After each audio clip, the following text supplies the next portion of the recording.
Thank you everyone, thanks for joining us, and like Beth has stated, my research was looking at milk urea concentration as a pasture management tool in the Tasmanian dairy industry. So the Tasmanian dairy industry is unique in that it is largely pasture based, and that gives the industry a competitive advantage. And to highlight this, I've placed a graph there of the average pasture and feed consumption over the last 5 years from the Tasmanian benchmarking program. And so that data is small but representative of around 10% of the industry. And so talking about that pasture-based system, to maintain that competitive advantage and relatively low costs, farmers need to be feeding cows well and managing pastures. And so that involves things like your nitrogen application. And with pasture being the basis for the diet, it is difficult to analyse those components in the feed without feed tests. Yeah, and so I guess coming along the lines of what farmers are doing, and at different times of the year, there either can be an excess protein due to nitrogen applications or potential deficiency where feed gaps are replaced with low protein silages, for example. So normally it's not until a problem occurs on farm or that it is then tested and looked at or attended to. So I guess this brings me to the fact that there is an opportunity that if timely, we could use a different measure to be able to use fertiliser without undershooting or overshooting. And so what about milk urea? I didn't click on that. So this is something you can receive daily or every second day with milk pickup. And milk urea nitrogen is readily used in places like the Northern Hemisphere, but not here in Tasmania. And so throughout this presentation, I will be using the term MUN, so keep that in mind. Now here in front of you, I'm showing you, I guess, trying to understand, well, what is protein and why is it important? So protein and energy are key nutritional requirements in a cow's diet to achieve production potential. Proteins are in grass and other feed, and it's partly driven in pastures through nitrogen fertilisation. Milk urea could be considered as an indicator of the amount of wasted nitrogen from the diet of the cow. So if protein in the diet is low, MUN is expected to be low. And because there is not much N to waste, if protein in the diet is high, MUN is expected to be high due to a lot of nitrogen wasted.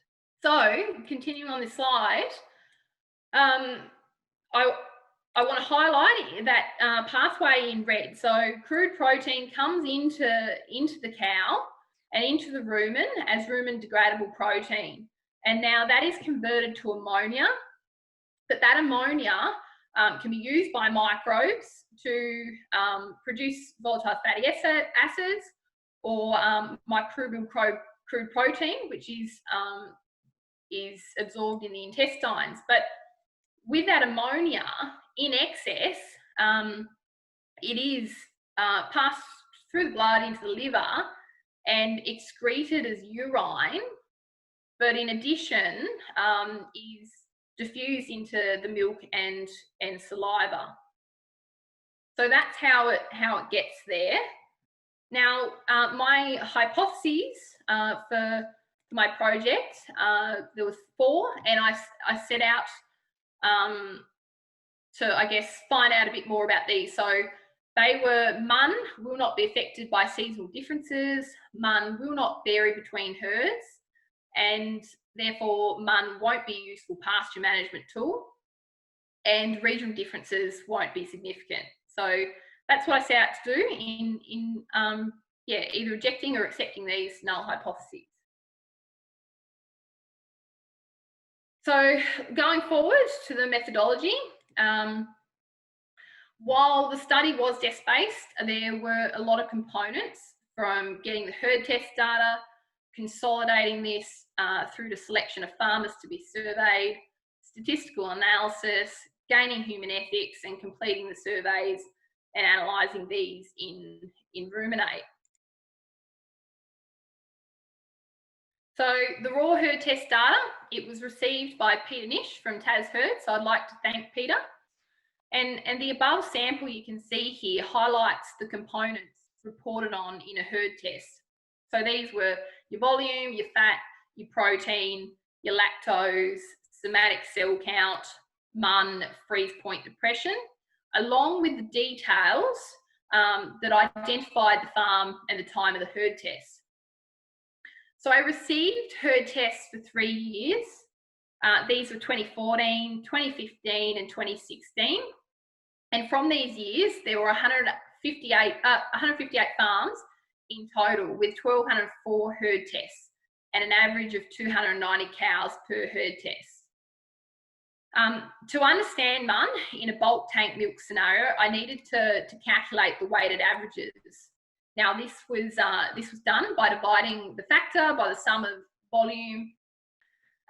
So talking about those weighted averages, I divided the factor by the sum of volume for each farm's herd test, and to ensure the data was reflective of what would be received in a bulk tank scenario, I removed outliers that might reduce the accuracy of the results. So these were things like the freeze point depression of below 400. As the closer to zero this gets, the more chance of water contamination in the sample. I also removed zero values, such as those of MUN, as this is a value not possible and not always calculated in Tasmania. But in addition,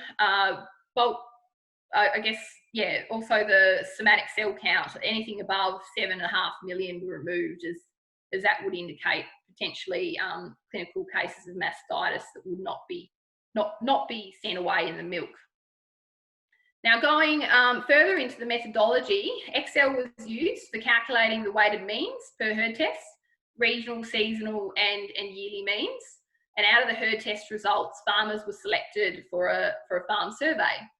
Now the statistical analysis, I'd like to thank James Hills for his support in this. And it was done using R, completed using the linear model, as well as the ANOVA function and the 2K test in the EM means package. Now, going further into talking about the farmer survey, so the farmer survey was made up of 40 farms, 40 farms were selected for this, but unfortunately, there was a proportion of those that were either unwilling or for some reason or another did not participate. And so I ended up having 24 farms participating, and the survey was sectioned to describe the farm system, the cow diet and the fertiliser usage, with the completion time ranging anywhere within an hour depending on the detail that farmers were able to provide. And keeping in mind they were thinking back a few seasons, so for some that was more difficult than others. Now, from the survey information provided by farmers, individual diets were then back calculated for given periods of time. And this was done in Ruminate, which is common in pasture-based systems. So the diet calculations were focused on the energy and the protein components. So Ruminate is a software application, and it's available to farmers and consultants for the balancing of cow diets. Now, Ruminate uses Australian nutrition models fitted for pasture-dominant dairy diets, and calculates components such as metabolizable protein. And now I've got that circled there in red.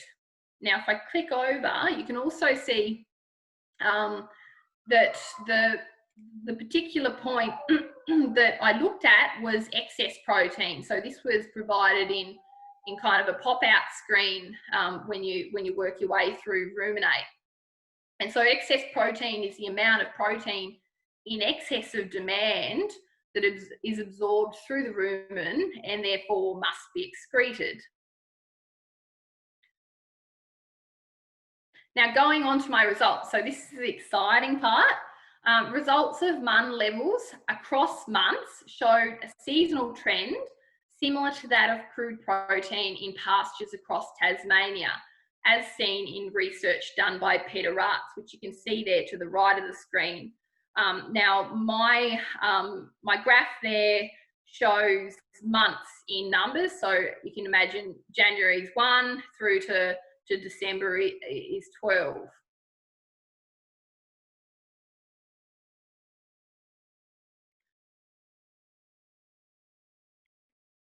Now, this monthly data showed statistically significant differences between January, February, November and December compared to the middle months, highlighting that bell curve that you can see. And so taking a closer look at that seasonal difference, it is evident that summer MUN is lower than spring, with autumn and winter both being higher and therefore statistically different. And so this is expected when you think about Tasmanian pastures and how they grow and the fertiliser usage on farm. So in spring, there is much faster pasture growth, hence diluting crude protein and lowering the levels in pasture, but also N fertiliser is avoided in early spring when it's too wet to put on paddocks. And with late spring, some farmers reduce their N rates. And yeah, I guess this is due to that natural surplus of pasture that you get at that time of the year, and that can lead to skipping a round of fertiliser.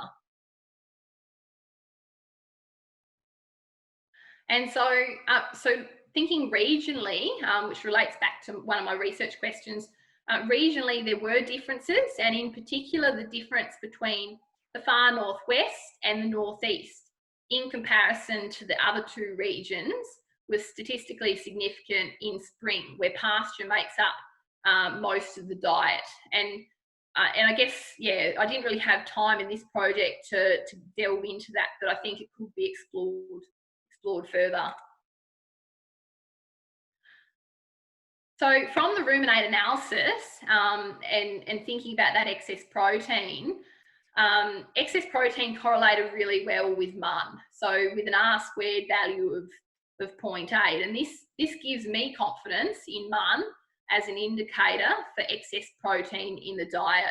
Now you can see I've placed two bars in red, and these highlight what research and literature has indicated as thresholds for overshooting and undershooting the protein in the diet. So below 10 is known to have production impacts, and above 20, some research says has fertility implications.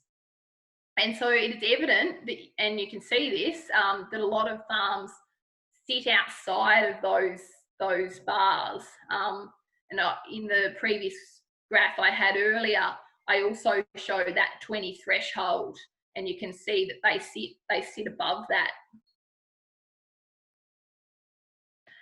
So yeah, you can, and I think one of the interesting points here is that you can even see some of those negative results, and that's a clear indication to me that MUN could be used as a warning sign that there's not enough crude protein, and could be amended by essentially your supplements or an addition of additives.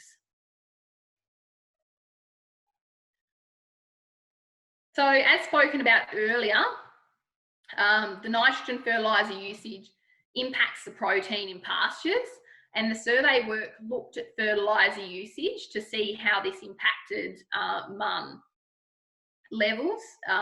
So the MUN levels in milk and crude protein from the cow's diet, and I categorised this in low fertiliser and average fertiliser. So the low was 150 units and or below that, and then the average was 150, between 150 and 350 units of N to the hectare. Now this showed a difference in MUN and crude protein, with average fertiliser farms being slightly higher than low. I think this warrants further exploration, and you can expect that even though a farmer might be low depending on the timing of fertiliser, this can boost up mun levels, but regardless still indicates the result that change in mun and being both influenced by fertiliser usage. So in conclusion, you can see there my hypotheses, and I was able to reject all 4 null hypotheses. I can reject these and confirm that the mun or milk urea nitrogen could be used as a useful tool to manage pastures and end fertiliser usage. It's evident that in Tasmanian setting, mun is impacted by seasonal changes, and mun correlates extremely well with excess protein. And if received on a regular basis, would indicate, I guess, whether pastures are low in protein, but also when perhaps nitrogen fertiliser is too high and any is being wasted. And therefore farmers could change things like their fertiliser usage or regime. And this would not only have production and profitability impacts as nitrogen fertilisers cost money, but also, I guess, in both extremes, they can have detrimental milk production effects. And in addition, positive environmental benefits.